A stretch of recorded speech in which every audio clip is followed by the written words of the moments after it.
নমস্কার, আমি তরুণ ঘোষ। দর্শক, আমি যখন স্টেটসম্যানে কাজ করতাম সে সময় আমাদের ওখানে সম্পাদকীয় লিখতেন সাহিত্যিক সুনীল গঙ্গোপাধ্যায়। তিনি একদিন অফিসে এসেছেন, মাঝে মাঝে অফিসে আসতেন এবং আমরা পিছনে একটা বারান্দা ছিল সিগারেট খাওয়ার জন্য, সেখানে বসে আড্ডা মারতাম। তখন ওনাকে আমি জিজ্ঞেস করেছিলাম যে আপনি এত বড় বড় উপন্যাস লেখেন, কি করে লেখেন? দূর বেড়া, উপন্যাস লেখা তো খুব সহজ ব্যাপার। কেন? বললো, কোনো এক জায়গা থেকে তুই শুরু করবি, কোনো একটা বাস স্ট্যান্ডে তুই দাঁড়িয়ে আছিস, এই বাস স্ট্যান্ডে দাঁড়িয়ে তুই ভাবছিস যে গতকাল তুই কি করেছিলি, গত পরশুদিন তুই কি করেছিলি, আগামীকাল কি করবি, সেই নিয়ে ভাবনা চিন্তাটা শুরু কর। তারপর আগু পিছু তোর চরিত্রের নানান রকম অনুপ্রবেশ এবং তার নিষ্ক্রমণ, এগুলো ঘটা অধ্যায়ের পর অধ্যায় আপনি রচনা হয়ে যাবে। ওই তার ভাষায় ছিল, প্লেন চালানো আর লেখা দুটো হচ্ছে একরকম ব্যাপার, safe take off and safe landing. তো এইটার অবতারণা এই কারণে করলাম যে আজকে এই যে এনসিপির যে জাতীয় সমাবেশ, এই যে কুয়াশার একটা আস্তরণ যখন সরে গেল, দেখা গেল সিগন্যালে লাল বাতি জ্বলছে। আমার উপন্যাসটা সেইখান থেকে শুরু, তাই আমি সুনীল গঙ্গোপাধ্যায়ের প্রসঙ্গটি টানলাম যে এই যে এখন এরা যদি এখনো না বোঝে যে বাংলাদেশের জনগণ এদের সাথে নেই, আর কবে বুঝবে? যা হাল দেখলাম আজকে, আমি সন্ধ্যাবেলা ভিডিওটা করিনি এই কারণে যে আমি হালটা দেখতে চাইছিলাম যে কি হাল। আমার কাছে অনেক খবর ছিল আজকে, যেমন আপনাদের বলেই রাখি, আগামীকাল আমি একটা খবর দেবো। সেটা হচ্ছে এই যে আপনাদের আমেরিকার সঙ্গে চুক্তি হলো না, যেটা নন ডিসক্লোজার যে এগ্রিমেন্টটা হয়েছে, সেই নন ডিসক্লোজার এগ্রিমেন্টে কি কি এ করা আছে, চুক্তির মধ্যে রয়েছে, সেগুলো আমি কালকে আপনাদের সব জানাবো। তা আজকে আমি এনসিপির কথাটা বলি। এনসিপিতে এখন সমস্ত বড় বড় তাদের জাতীয় যত নেতা আছে, সমস্ত নেতা, মহিলা পুরুষ সব একেবারে উপস্থিত। টান টান উত্তেজনা, প্রচুর পুলিশ, বোম স্কোয়াড, তারপর আপনার কি বলে কুত্তা স্কোয়াড, যা যা দরকার সব ওখানে নামিয়ে দেওয়া হয়েছে, যেন একেবারে প্রধানমন্ত্রী রাষ্ট্রপতি আসবে। কতগুলো চ্যাংড়া ছেলে তারা একটা সমাবেশ করবে, তার জন্য এই অবস্থা। তো তারপরে যেসব প্রচুর ভিডিও এসছে আমার কাছে, তারপরে যে সমস্ত ভিডিওর হাল দেখলাম, আমি ভেবে বেশি লাগিয়ে লাভ নেই। আমি দুটো ছোট 18-19 মিনিটের সেকেন্ডের দুটো ছোট ভিডিও লাগাচ্ছি। ভিডিও দুটো একটু দেখে আপনারা পর্যালোচনা করুন, তারপরে আমি আসছি। এনসিপি একটি মিছিল নিয়ে যাচ্ছে, জুলাই ঘোষণা, জুলাই সনদ দিতে হবে এবং তারা বলছে জুলাই সনদ ছাড়া ঘরে ফিরবে না এবং জুলাই সনদ আদায় করেই ঘরে ফিরবে। একটি মিছিল নিয়ে এগিয়ে যাচ্ছে, আমরা দেখছি একটি মিছিল চলে যাচ্ছে।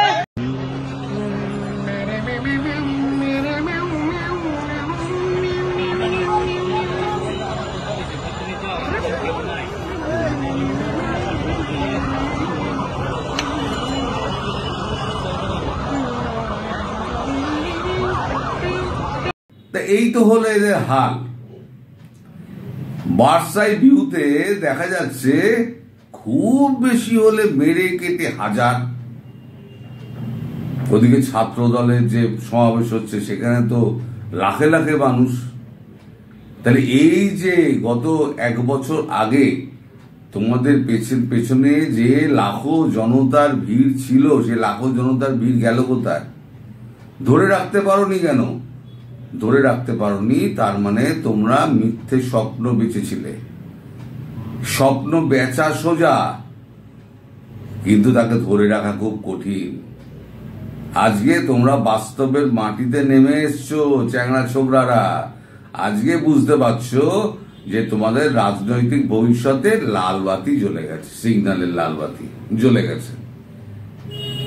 এরপরও যদি তোমরা নির্বাচনে দাঁড়ানোর দেখাও, সাহস দেখাও, তারপরে তোমাদের জুতো লাথি ছাড়া কিছু জুটবে না। তবে আমি গ্যারান্টি দিয়ে বলছি, আজকে যে সমাবেশ তোমরা ঘটালে, যে বিপুল সমাবেশ, এই সমাবেশে যারা এসেছিল তারা অর্ধেক জানে না, তাদেরকে টাকা পয়সা গুঁজে দেওয়া হয়েছে সমাবেশে চল।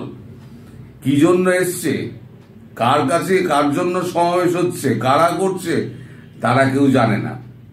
তা সে সমস্ত ভিডিও আমি লাগাচ্ছি না, লাগালে পরে ফালতু লম্বা হয়ে যাবে, কারণ আপনারা সোশ্যাল মিডিয়ায় সব দেখছেন। তো এখন এই যে আমি বলছিলাম, এর পরে দেখবেন পদত্যাগের ধুম পড়েছে। লিখে রাখুন, পদত্যাগের ধুম পড়েছে, কারণ যে যার পিঠ বাঁচানোর জন্য না, এবার আস্তে আস্তে সব পদত্যাগ করে পালিয়ে যাবে, যে আমরা ভাই এর মধ্যে নেই। এই এনসিপি, আমি বলেছি প্রথম থেকে, ন্যাশনাল ক্রিমিনাল পার্টি, আর তাদের কাজ ছিল চাঁদা তোলা, মানুষকে খুন করা, সন্ত্রাসের রাজত্ব কায়েম করা। তা এইটা মানুষ বুঝে গিয়েছে, তা মানুষ বুঝে গিয়েছে বলে আজকে তাদের পাশে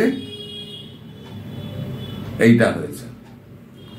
এখন আপনারা বলতে পারেন যে এরা তো জোর করে ছাপ্পা মেরে ভোট নেবে, ছাপ্পা মেরে ভোট নেবে, তো ওখানে জামাত আর ছাত্র বিএনপি, ছাত্র দল, এরা কি বসে থাকবে? শিবির, এরা বসে থাকবে? পে দিয়ে খাল খিচে দেবে। আর অদ্দূর অব্দি আমার মনে হয় না যেতে হবে। এই ঘোষণাপত্র যাই ঘোষণা করুক, সেটা কাগজে কলমে থেকে যাবে, তাকে বাস্তবায়ন করতে গেলে সময়ের দরকার হবে, সে সময় এই সরকার পাবে না। একটু টালমাটাল চলছে, তো এই ট্যারিফ ফ্যারিফ নিয়ে একটু টালমাটাল চলছে। ভারতের নিজের অবস্থানটা আগে দেখতে হয়। এখন নিজের ঘরে যখন আগুন লাগে, তো নিজের ঘরের আগুনটা তো আগে নেভাবে, তারপরে তো প্রতিবেশীর আগুন নেভাবে। ব্যাপারটা হয়ে গেছে তাই। এখন ট্রাম্প বাবু যা করে দিয়েছে, তা এখন ইন্ডিয়াকে তার সঙ্গে লড়তে হচ্ছে, ফলে ওইখানে একটু কালক্ষেপ হচ্ছে।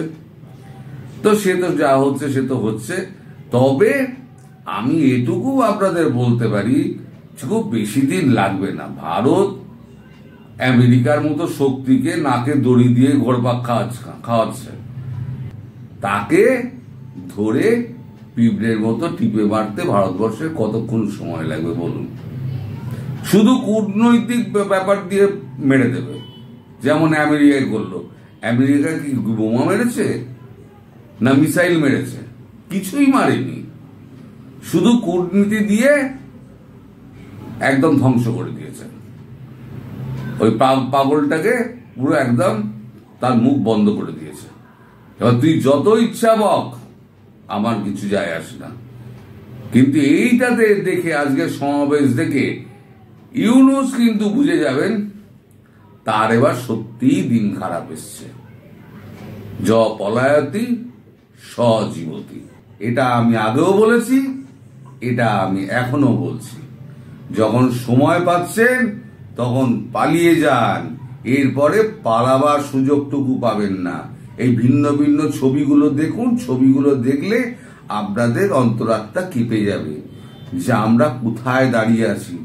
আমরা একটা ফাঁপা চোরা বালি বলে না, চোরা বালির ওপরে দাঁড়িয়ে আছি, কখন ফুস করে ডুবে যাব।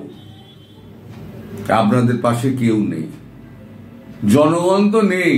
আর যে যা রাজনৈতিক পার্টির পেছনে জনগণ থাকে না, তার কি অবস্থা হয়? 7টা কুকুরে লাথি মারার মতো অবস্থা হয়। তো যাই হোক, আপাতত লাল বাতি জ্বলে গেছে, এবার পদত্যাগের ধুম পড়বে। আপনারা শুধু ওয়েট করুন। সবাই ভালো থাকবেন, সুস্থ থাকবেন, সাবধানে থাকবেন। নমস্কার।